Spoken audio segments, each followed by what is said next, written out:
Well, good afternoon to you. And it's only the presence of the foreign minister that immediately after a luncheon session, we still have a full hall and we have a very wide variety of interesting questions people have in mind. Thank you for agreeing. We are deeply honored, Foreign Minister, that this is the third Kautilya Economic Conclave. And one of the very abiding, continuing links has been your presence and has been the final session always, people which have greatly looked forward to this concluding session. Let me begin this conversation by asking you a slightly offbeat question, if I might. You decided to join the Indian Foreign Service. Perhaps I made the wrong choice, but whatever. I wouldn't say that. Whatever that might be. But you can say it, it's okay. What prompted you to join the Indian Foreign Service, considering the multiplicity of variety and other choices which you had? You mean join the government or within the government? Within the government, decide to join the Indian Foreign Service. I'd say, in a way, curiosity about the world. I actually studied international relations, which was a little bit unusual for most others. Most people had studied other subjects. So I already had a degree of involvement, intellectual involvement with the world. I also suppose, in a way, I grew up in a household where there was a lot of interest about the world. It was, in what you read, in the music you heard. At that time, not the friends you had, that came later. So it was already there in a way. And when you join the government, for those of you who are not familiar, you have a choice between taking a domestic stream or a international foreign policy stream, and I chose that. It was not something I was particularly conflicted on. I mean, it seemed fairly obvious to me. All right. Pursuing that same strain, you were greatly influenced by your father, which is understandable, in multiple ways. Now, he was a person who had combined in a certain sense, the foresight of seeing how the world will evolve and how security considerations will increasingly play a more dominant role in shaping policies. In that sense, was that an important influence on you also, Minister? Partly because, fathers are dominant figures in everybody's life. But equally influential figures are mothers. My mother actually, whether it was my reading or particularly music, my mother studied music. She was very much influenced. Her life revolved around music. So I think I got the sort of the hard politics, strategy, the world history from my father. I got the world literature, music, world culture from my mother, and I guess some of it stuck. So there I am. All right. Coming to some of the more contemporary issues, you are just back, Minister, from after addressing, perhaps for the umpteenth time, the General Assembly of the United Nations. You have seen the United Nations evolve and yet not evolve. Seems to have been caught, as you rightly say, in a time warp. United Nations is perhaps the apex multilateral institution, but in general there has been a decline in multilateralism. How do you see the future of global cooperative framework with the great amount of reluctance and recalcitrance on the part of multilateral institutions, particularly the United Nations, to evolve? Well, since this is an economic conclave, let me give you a business-like answer. The UN, in a way, is like an old company, not entirely keeping up with the market, but occupying the space. And when it's behind times, in this world you have startups and innovation, so different people start doing their own things. Now, they would like to mainstream that into the market and see that the principal players are in tune with these trends. But when they are not, I think countries, as companies do, start doing their own thing. So what you have today is, yes, there is a UN.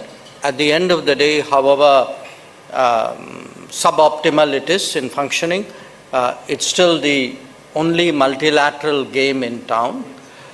But when it doesn't step up on key issues, countries figure out their own ways of doing it. So if you look, for example, let's take the last 5 or 10 years.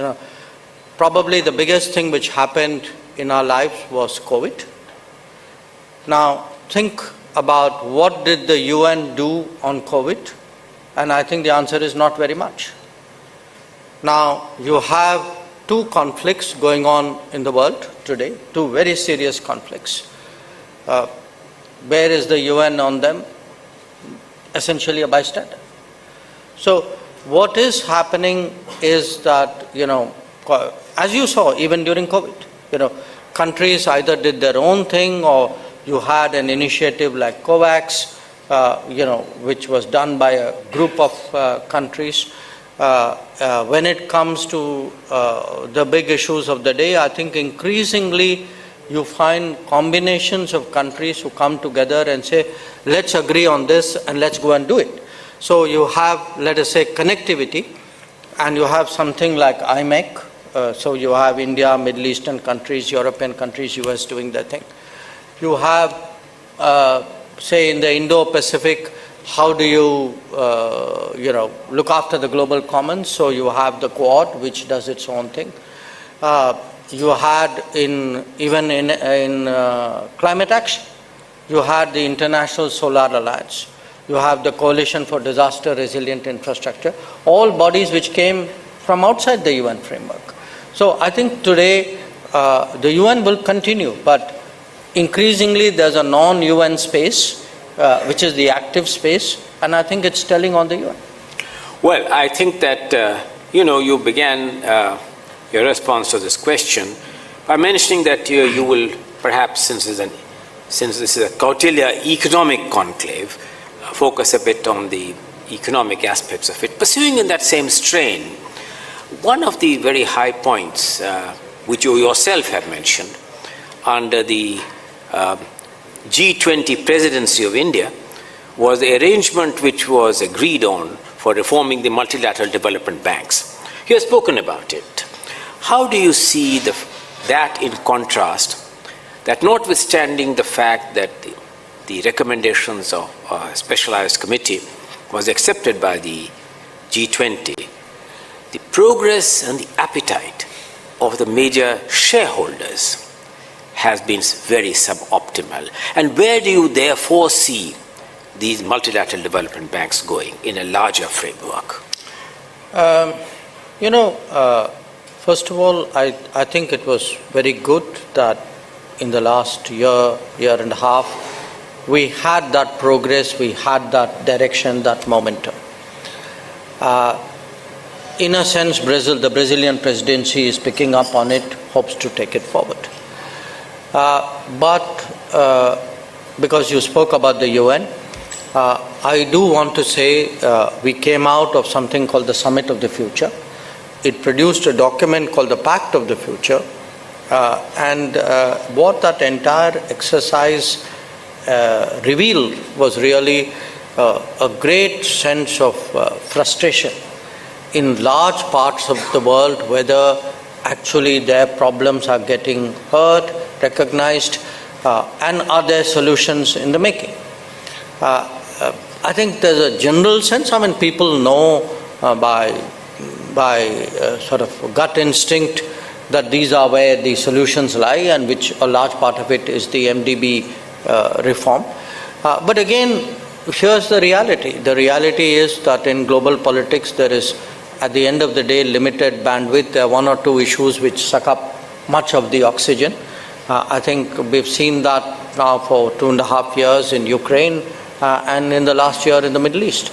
So what is happening, when I met virtually all my G20 colleagues during the UNGA, and that kind of push which there should be, that kind of prioritization that there should be on MDB reform, I have to be honest, I didn't exactly get that sense. Instead, the focus, I think Middle East was the number one issue, Ukraine was the number two issue, even climate kind of dropped in the priority. In a very recent book for which you wrote a foreword on Prime Minister Modi's leadership of the South, and looking in the context of India's new role, the balancing role perhaps in the raging conflicts which exist, how do you see that you would maneuver and seek the kind of equilibrium and balance and recalibration for which the world has applauded you in providing leadership with the raging conflicts in Asia, raging conflicts in Europe, no end is seen? And how do you see going forward will be the compact of the global South, the India's intermediation role, and the leadership which it can give? I'm sort of dividing your proposition into two. One is what can we do in respect of the problem? And number two, what can we do for ourselves? So when it comes to the problems, I think it's fairly apparent that the levels of globalization have reached a point where it's very difficult for any serious issue to be contained locally or even regionally. So if you have a war in Ukraine, it doesn't stay in Central Europe or even in Europe or even in the West. If you have something in the Middle East, it doesn't stay in the Middle East. So if you look at, let us say, what's happening now and compare it to 1973, of course you had the oil issues, but 67 and 73, when there were conflicts in the Middle East, it was a much simpler, much more contained conflict than what we are seeing today. So the first issue is, what do you do if the entire world is going to get affected by big problems? Do you remain impassive? Do you say, okay, we'll wait for it to play out? Or do countries who can make a difference, or at least try to make a difference, do they step forward and try and do it? I would argue that today's day and age and the nature of globalization and the stakes involved and the impact that it has on the entire world, especially on the global South, those who can try to make a difference should try and do it. And to some extent, that's been the logic, the driving force, the thinking behind some of our activities, say, for example, in respect of Ukraine, which is in the last few months, you've actually had Prime Minister meet President Zelensky 3 times. This is in his 3rd term since June. He's met Putin once, he's spoken to him more often, and the NSA and myself, we've been in touch. And the reason we are doing it is we are one of the few countries, and Prime Minister Modi is one of the few leaders who today has the ability to actually go to Kiev and Moscow and talk to the two leaders and see, are there common points? Is there something we can start? Is there some convergence, some intersection that we can see, which can become a strand which you pick up and try and develop, and see whether things could be better than they are. Surely they can't be worse than they are. Middle East is more tricky in a way because the conflict itself is, there are more parties, not all of them are formal. and not all of them acknowledge their role in what they're doing. But again, it's not that we have been uninvolved. I mean, at various times we have played some role in, if nothing else, in communication between countries, some of whom for political, historical reasons don't communicate with each other. So there is that. So I would say the reason, again, I connect it up with your Global South observation. The Global South is, because it is the Global South, feeling the pain much more of a global society and a global economy under stress. They would like somebody to do something about it. To the extent that you have a country like India which understands, which is coming in a sense from that family, which understands their concerns, is able to put it across, I think they're very happy about it. They do, clearly support a lot of our initiatives. It was very visible in the UN. From an Indian perspective, what do we get out of it? I think it's in the nature of our situation, the way in which we are trying to manage our rise, is that it's important that we are really connected to all the major players. We are seen as a country with a greater sense of responsibility towards the global polity, and it's part of India's own, I would say, evolution. Well, looking in a broader sense of the term, Minister, it is more often than not, it is said that in the typology of growth, perhaps the choices which were made by India in first emphasizing the primary sector, then moving on to the secondary and tertiary sector, it generally believed that the great moments when manufacturing could have been given higher priority. Somehow or the other, we were latecomers in not exactly being part of that fast-moving bus. Technology has now overtaken in many ways, and therefore countries are revisiting this whole issue of the credibility of global supply chain and how reliable they can be. And so looking forward, how do you see this kind of a balance between, on the one hand, India trying to, so to say, for purposes of employment, catching the missed manufacturing bus with the onslaught of technology in a seamless way? Well, I think you put your finger on it, but I would actually perhaps broaden it out even more. Because from a governance perspective, I think a lot of our challenges are how do you simultaneously address the legacy issues of the past, the challenges of the near past and the present, and the possibilities of the future. Now, I'd give you very concrete examples. We are still in many ways looking at, issues relating to health, to nutrition, to literacy, which eventually impinge on the quality of human resources. Now, there are other countries in this continent who prioritized many of those issues ahead of us, who were willing to make that kind of political and resource commitment, for example, to literacy, and have reaped the benefits of it. So I would say before we missed, or we were late, missed the manufacturing bus, I think we were also late in boarding the literacy bus. And I'm giving you literacy only. I mean, I'm not even talking universal primary health, for example. So today we are still, if you look at the achievements of the last decade, if you say from the multidimensional poverty index, we've got 250 million people out. Yes, it's great, but it's something which ideally actually previous governments and previous dispensation should have done. It should have left us in a much better position than having to deal with problems which others had sorted out before.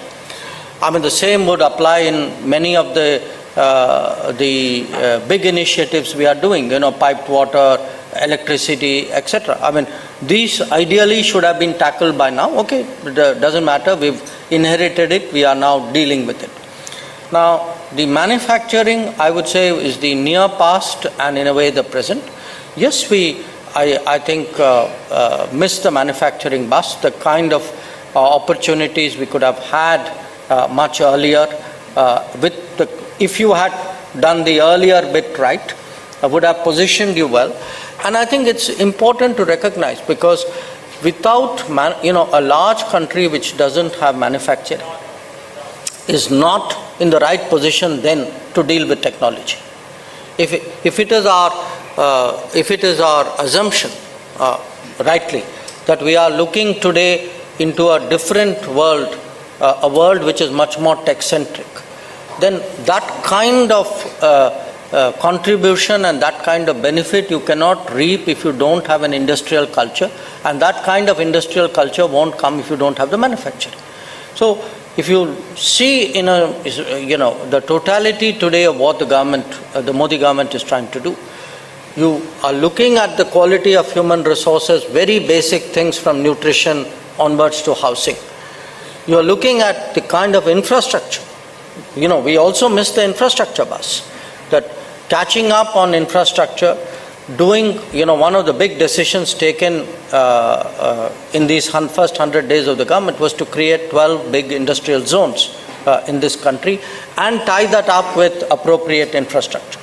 And then we are pushing this skilling, through skill programs and internships so that you have the HR accompaniment of that. So you have to get the manufacturing, you have to get the HR, you've got to get the infrastructure, you've got to get the global capability centers and the joint ventures coming in, because all of this will add up to position you for the world that is coming. And the world that is coming, I think, is such a fundamental change that, at least, I know this is an economic conclave, but I would say, as someone in international relations, AI is probably going to be the most profound factor in the global order, probably since nuclear weapons came. That the race for AI is as deadly serious as the race for nuclear weapons was. And whoever has the lead on that is actually going to have an enormous benefit in the global order. Well, thank you for some of those overarching themes, but people obviously expect that there are some specific issues on which we would seek your comments. Looking at the raging conflict now in the Middle East, the possibilities of a wider conflagration which might take place given the Iran situation and unsettled, do you really think that the initiative taken by Prime Minister Modi, and for which you provided a great degree of support, on the India-Middle East Europe economic corridor, is it only a question of having more patience till things settle down, or do you think that this will require a basic recalibration? There are two ways of looking at it. Today is October 6th. Tomorrow is exactly a year since the terrorist attacks on Israel took place. And as a result of that, the kind of focus that we were expecting early on the IMEC probably didn't happen. Which is not to say the IMEC is dead or that it is discarded or it is even in the freezer. In fact, I've been both to Saudi Arabia and to the UAE. We have right now projects going on with the UAE on IMEC, and there are some feasibility studies initiated with the Saudis. But I would actually turn it around. My sense, and this is a sense of talking to the Europeans in the Middle East, people both in business and in policy. What has the conflict of the last year shown? The conflict of the last year has shown that actually the risks are much higher than we thought. The risks are not just, because you have one Suez Canal which everybody is using. Tomorrow it could be conflict, it could be extreme climate events, it could be disruptions of various kinds. You have a bunch of people sitting in Yemen who are firing drones and missiles who can actually jeopardize global shipping. Now, I think the multiplicity of risks because of the proliferation of various technologies and other factors. As I said, even climate is today something you've got to take into account in global logistics. That I think the case for the corridor has actually become stronger, not weaker. In fact, I would argue that corridor will be clearly a very big idea in which a lot of countries are invested. Therefore, I expect to see it move much faster. But there are other corridors as well. I mean, for India, there are corridors eastwards. We are trying to build a land corridor all the way up to Vietnam. There's a corridor by sea that we are looking at. I mean, if the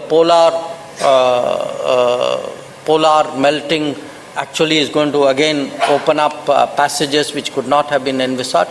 So, when I look at what are the big things which would change this decade, I referred to AI earlier, I would put actually connectivity. Connectivity changer, demographics, connectivity, AI. These are really going to, by the end of this decade, very, very profoundly changed the global order. Initially when Minister you had come for the first Kautilya Economic Conclave, the Quad was still taking shape. It was its initial phases, it was the inception. Recently now you have attended an important Quad meeting. Mm-hmm. How do you see the Quad evolve as an important fulcrum in terms of all the players in the Quad and the fulcrum for both economic and political and defense security? Well, the Quad is not, Quad's really very, very broad-based, because the nice thing about Quad is that it's like a sort of an open architecture. There's no legal document. There's no piece of paper that anybody signed which said, I hereby join the Quad on these terms. It's not treaty-based. It doesn't have a secretariat. So, in a sense, it defies all conventional models of institutionalized cooperation. And I would argue precisely because it does that. It's been very innovative. People have been able to come up with ideas. It's been driven very actively through regular sort of virtual consultations, sometimes physical ones. And if you look today at the kind of agenda the Quad has, it's huge.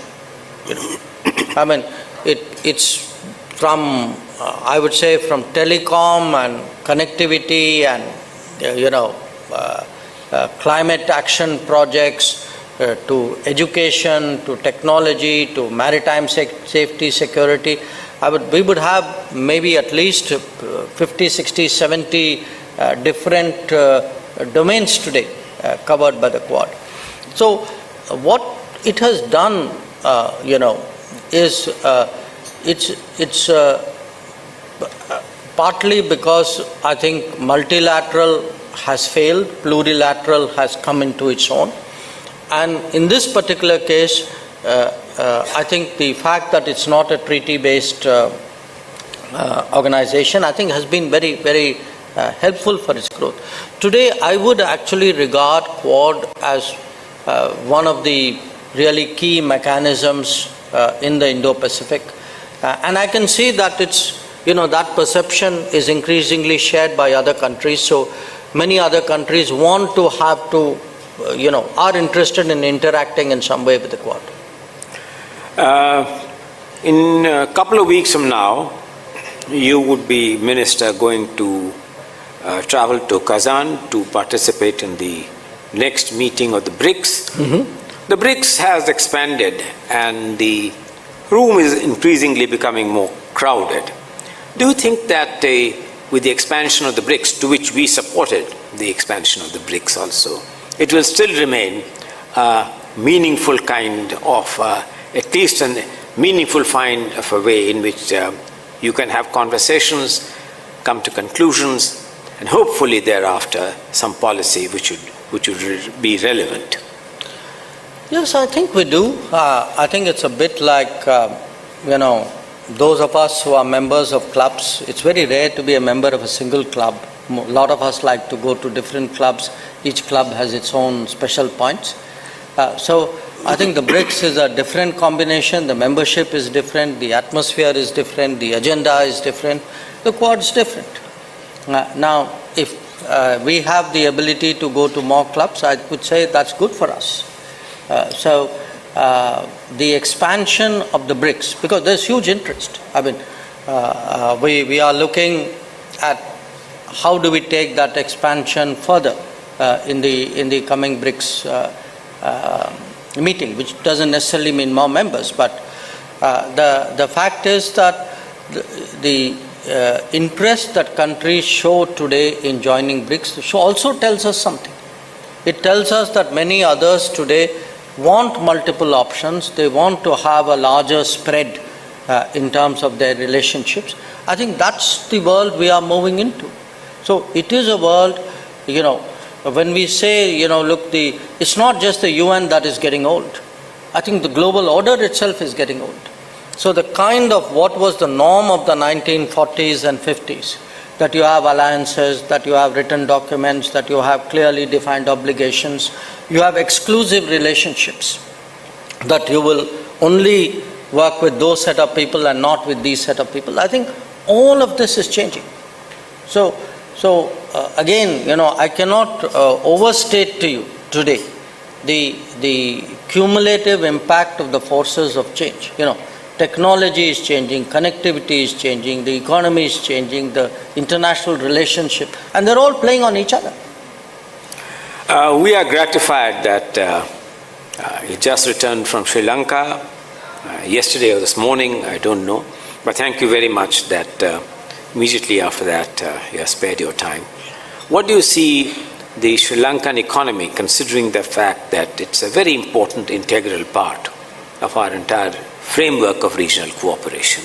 And what are your impressions of the new government in Sri Lanka? Well, I think the Sri Lankans have, they were in really very, very difficult situation. There's very widespread appreciation of the fact that India stepped forward early, India stepped forward massively, and India stepped forward unconditionally at that time to support them. And then, that, of course, positioned them as well for what the EFF with the IMF.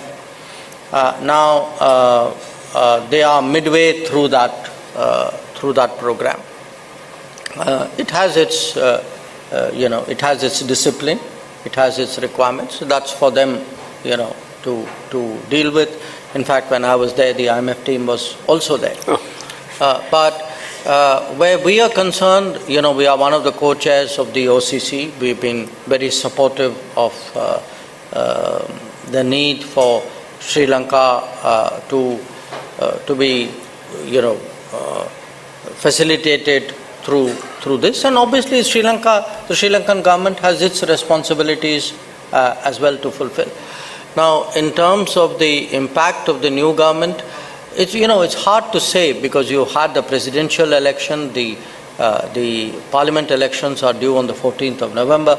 So right now everybody is looking at that because it's only when that is completed that you can say the political transition has fully happened. But I met the president and the prime minister, the new president, the new prime minister, and the new foreign minister. And I think they are cognizant of their predicament. They do understand the seriousness of the challenge that they have. But they also, have a certain outlook and a certain philosophy, and they have to see how they are able to harmonize all of that. Well, embedded in this Sri Lankan episode or story is a larger issue which you are aware of the huge debt overhang of many countries in our region.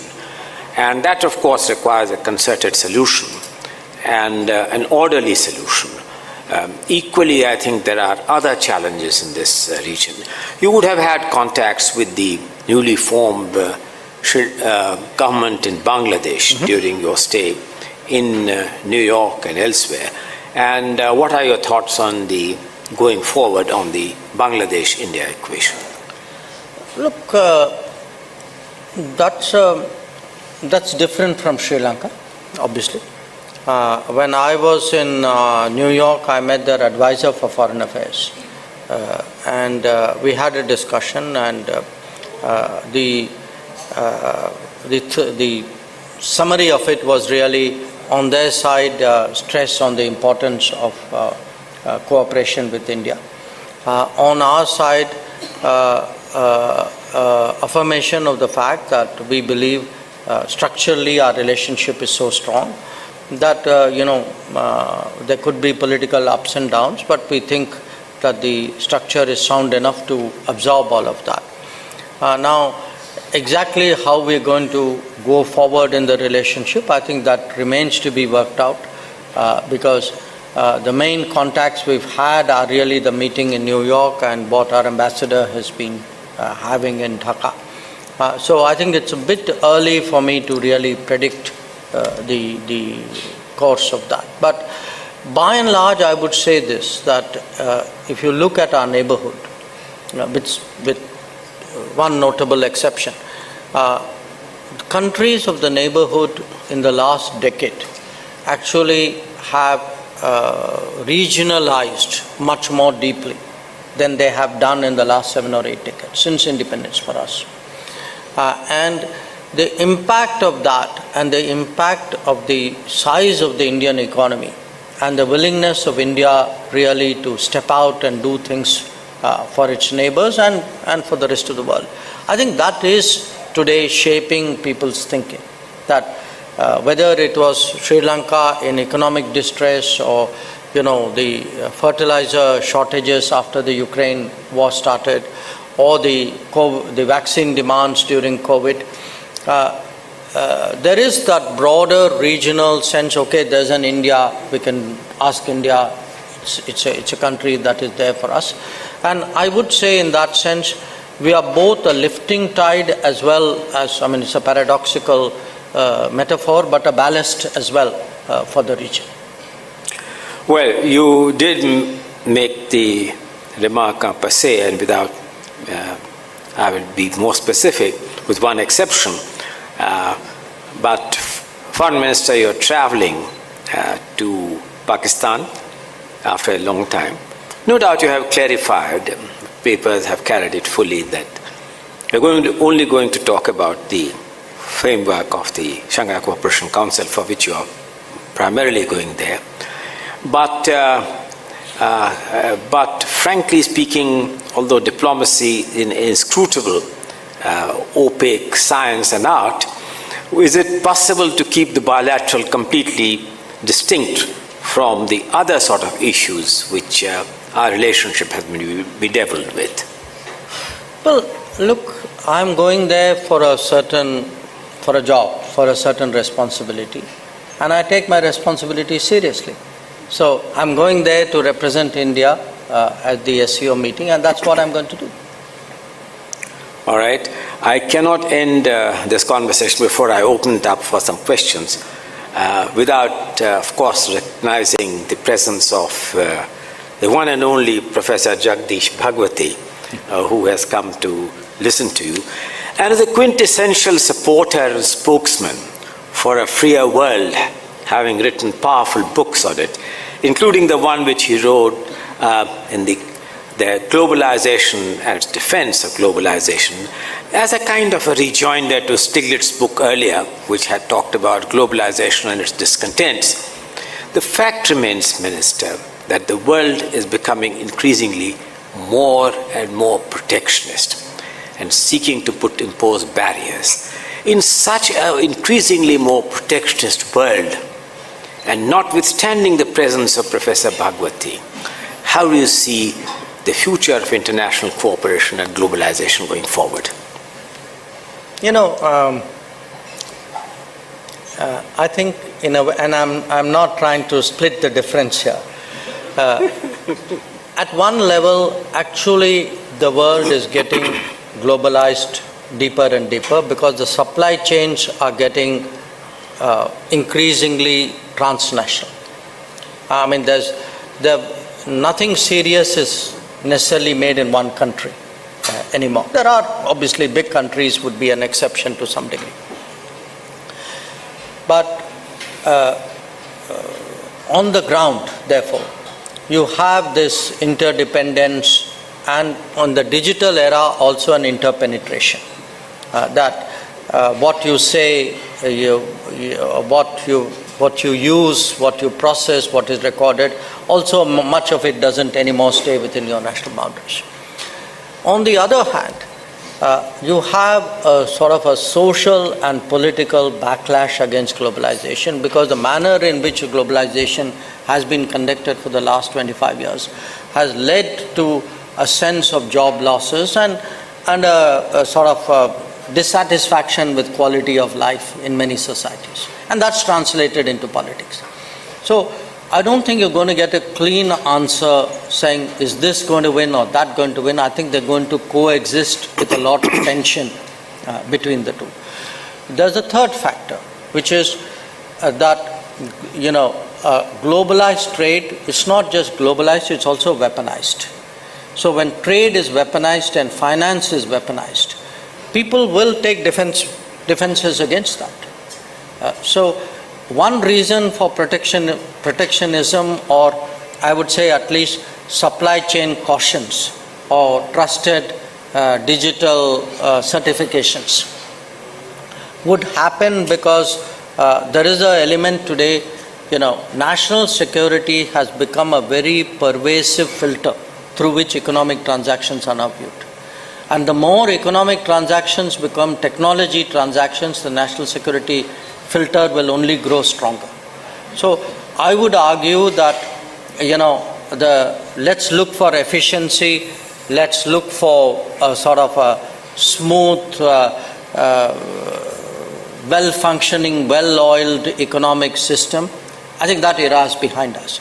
People would compromise on economic efficiency for national security comfort, for privacy protection, and also in some cases they would rather keep the job at home. Because that loss of jobs is a very powerful narrative in many geographies.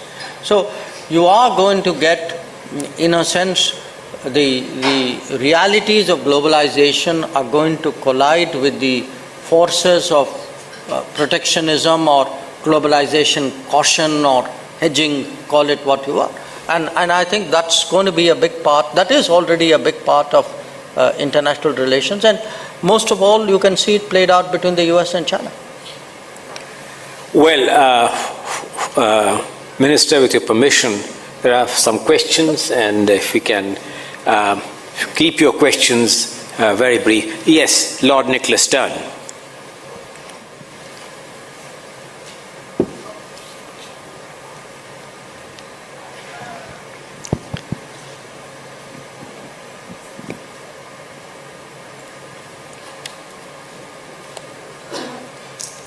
Thank you very much, Minister and NK. We all know and recognise and salute the outstanding presidency of the G20 of India, and within that, the very important proposition from the NK Singh and Larry Summers group, which was commissioned by the Finance Minister. And that's a landmark, it's a strategy, it's a program.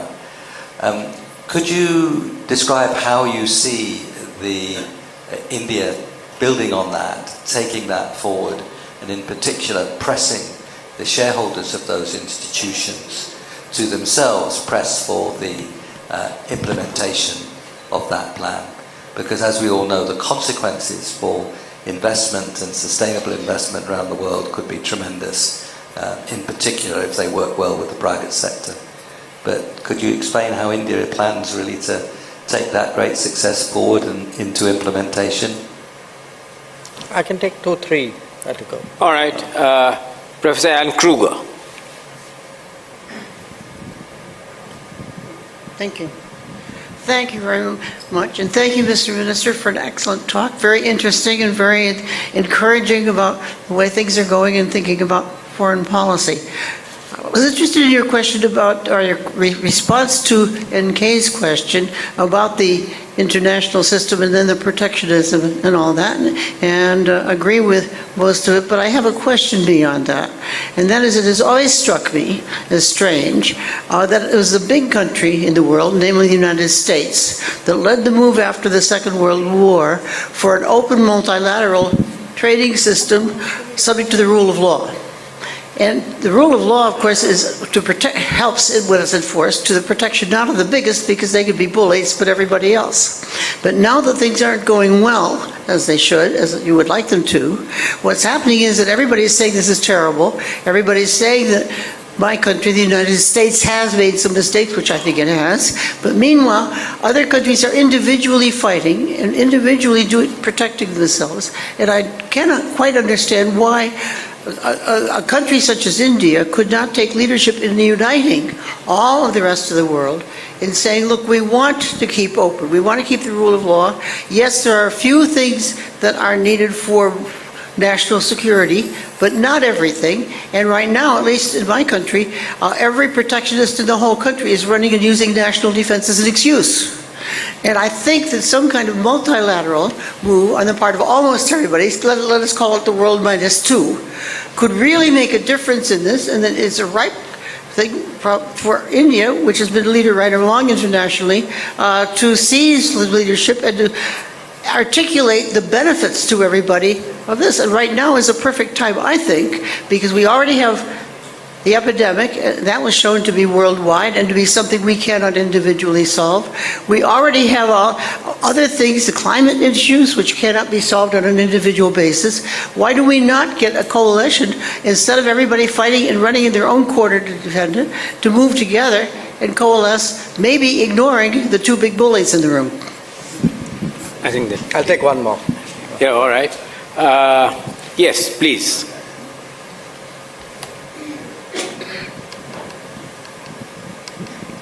Yes, you spoke about the desire to be part of many clubs, and then you spoke about protectionism and so on. So there are some obvious clubs in this region when it comes to trade. What is your view of the potential of joining those clubs?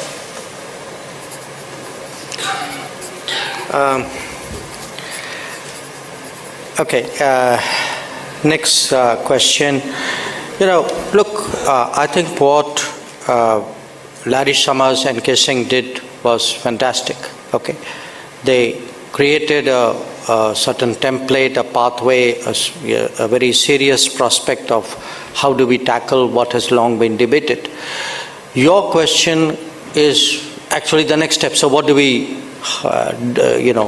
what do we do with it? How do we take it forward? And I don't think there's a single answer. I think some of it rests with the G20 and the willingness of the G20 to prioritize this issue, use the report and its recommendations, and how do you take it forward. To some extent, I would say there has to be some degree of bilateral backup as well. There'll be some countries whose influence or where they stand will be very fundamental to the issue of reform and recapitalization. There would be, to some extent, you build up a kind of bottom-up pressure. I could see that at the Summit of the Future from a lot of developing countries, many of whom actually referred to the report saying, look, it's not like you guys don't know what to do. I mean, somebody's laid out a way out there. So I would say, ideally we need a kind of all of the above answer for this to really move. To me, much of it is really to convince the key players, and I think we all know who they are, the key players to give it the priority. Because my worry is not, in a broad sense people want to do it, but to make that actionable, and then particularly in the US, to create that kind of momentum, because if you are ultimately talking more resources, we are also talking the US Congress. So I would say that's broadly the space which I'd be looking at, which actually brings me in a way to the next question, observation. You know, I'm not sure I would go with the proposition that most things are working well and there are few things which need to be tweaked and there are one or two countries who are a problem. I don't think that's true. I think there are big issues in the international economy. Subsidies, fair trade is a very big issue. But if there is today a reaction to a lot of this, it is out of a sense that the rule of law you refer to, I would say the rules of trade. The rules of trade are being tested by the reality of subsidies, by very opaque production centers. Now, opaque production centers both in terms of goods, even more so in terms of technology, in terms of data. So I think there are certain realities which it is not possible to gloss over anymore. We can't say, the problem is in one country and one particular administration. I think there's a deep-rooted problem out there. Look right now. You have a democratic administration which has passed the IRA and the Chips and Science Act. Now, why have they done that? Because they actually have come to the conclusion that it's not possible to protect their interests in an international system which is being gamed or which is being subsidized or which is being manipulated. I think those are hard realities out there. So I'm not sure that this requires a neat fix and people coming together. I think it's a much deeper malaise, and if we do not diagnose the problem right, which actually brings me to the third observation, the regional clubs. When we look at some of the clubs, including the trading regimes on offer, I think a lot of our concerns are exactly the same. How do we protect ourselves against export surges from a heavily subsidized economy? So today the rules are being tested against the reality of practices. So we keep saying, well, this is how the rules are. Well, those may be the rules. The realities are very, very different. And we can see that in the numbers. And for a country with the kind of per capita income we have, these are very big political and socio-economic risks that we are taking. Do you really want to expose your economy and your society to the reality of massively subsidized trade, which actually can, as I said, which can also be weaponized with certain purposes in mind? So trade is no longer trade. A lot of trade and a lot of technology, I'm afraid, national security, like it or not, and some of the issues like subsidies and opaqueness, they are fair square in the middle of that conversation. And if we continue to duck it, we are essentially not moving in the direction of a solution. Thank you. I think that there's a great deal of interest, so I'll seek your indulgence just by stretching the thing for a few minutes. Rajiv, first you, then Jean-Pierre Lando, then I think that Prachi, you had your hand up for a long time. Yes. So I just wanted to perhaps be undiplomatic to the quintessential diplomat. What you've heard from Anne Kruger and Lord Stern is a sort of implicit plea for India to take a leadership position on the global south. But in a world that is so geopolitically fragmented, you have talked about the coalition of the willing. Why do we want to waste our time positioning ourselves as a leader of the global south? Why don't we very pragmatically focus on bilateral deals to actually address the single most important cross-border capital requirement, which is for climate? So climate transition, financing for that, my question to you is, what are your views, what is already happening, and what are the prospects for bilateral climate diplomacy for India to raise the cross-border funding it needs for our net zero transition? All right. Thank you. Jean-Pierre Lando. Yeah, Minister, you made a very impressive presentation on the relationship between technology and international relations.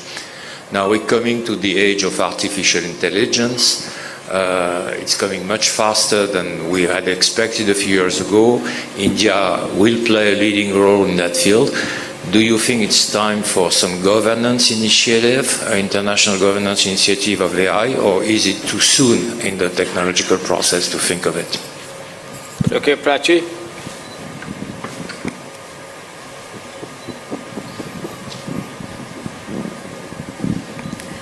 Minister, I was really struck by something you said that, despite all these, discussions about fragmentation, deglobalization, globalization, the fact is that we are becoming very local because things spread in almost, there's such strong spillovers.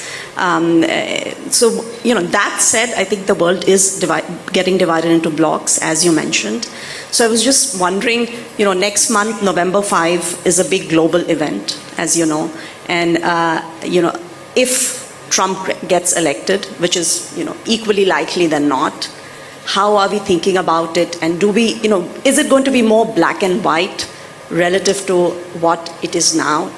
Having us, being forced to be part of one of the blocks? Thank you. Rajiv, look, I don't think being part of the global south is a waste of time. I'll tell you why. Because that very interdependence that we recognize in so many other spheres, after all, it does apply more than anything else to climate. When we say if something terrible happens somewhere, its effects are felt elsewhere.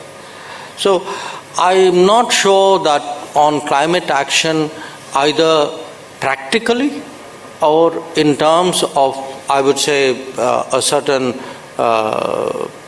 outlook and a certain solidarity which has come over a period of years, it makes sense to say, well, I'm in this game all by myself and I'll cut the best deals I can. I mean, obviously, it's in the nature of things that every nation naturally prioritizes its interests, but I would argue that global south itself has great value on a range of issues. Again, I don't have to position myself as a leader of the global south. You are part of a collective, and if in the collective you are a trusted member of the collective and you are an articulate member of the collective, I think people expect you to do a little bit more.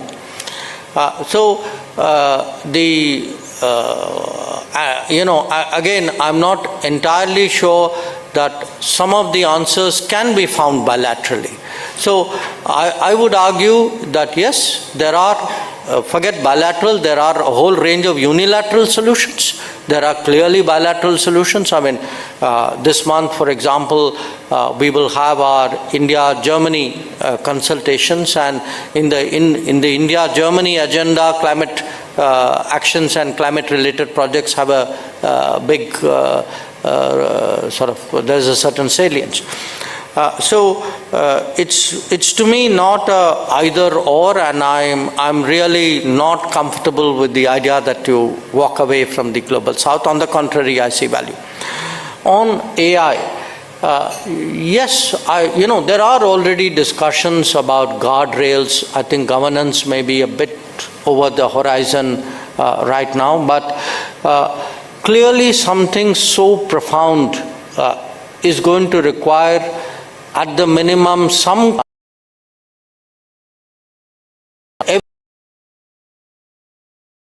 game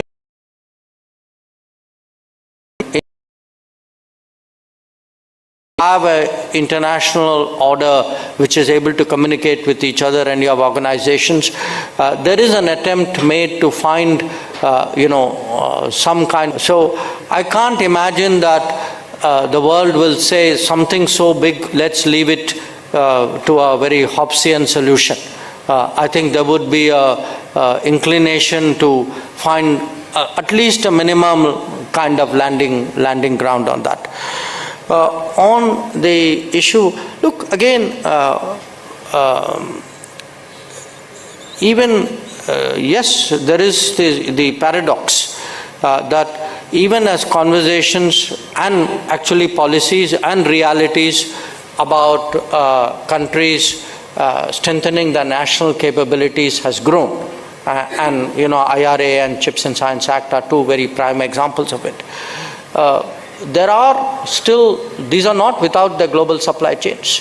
So what you're going to have is, in a way, a very interesting division. Parts of the global economy or the global supply chain are going to get a certain layer of comfort or trust or reliability on it. It may not matter to you very much where a glass may come from, but it may matter to you very much where your phone or your computer or whatever else comes from. So you're going to get a very interesting global supply chain divide, where there will be things which will be judged more sensitive.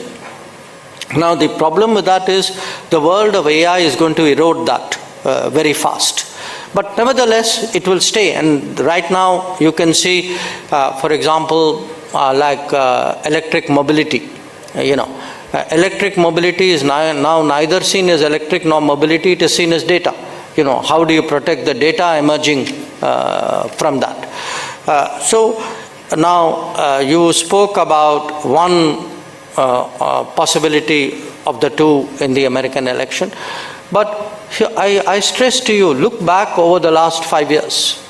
See how many of the policies which in 2020 people thought were the Trump administration policies actually not just carried over by Biden, but they doubled down on those policies. So this is not just, a politician, it's not just a fashion, it's not just one administration. I think there are very deep shifts happening. This is Main Street America, which actually has made a shift geopolitically and in its economic outlook, and has come to the conclusion that the order which it itself devised many years ago no longer works to its benefit to that degree. So I would argue that irrespective of the outcomes in November, many of these trends will intensify in the days to come, and you are going to get, you can call it a more fractured world, but I would say in some ways reliability and transparency are going to be two very key factors which will become metric for countries to have, and enterprises and domains to have dealings with each other. Well, thank you very much, Minister. Thank you for assuring all of us present here that the actual paradox lies in your skills and the agility with which you are able to balance the conflicting forces, asymmetric as they might be, in being both a protagonist for liberal economics and protectionist at the same time.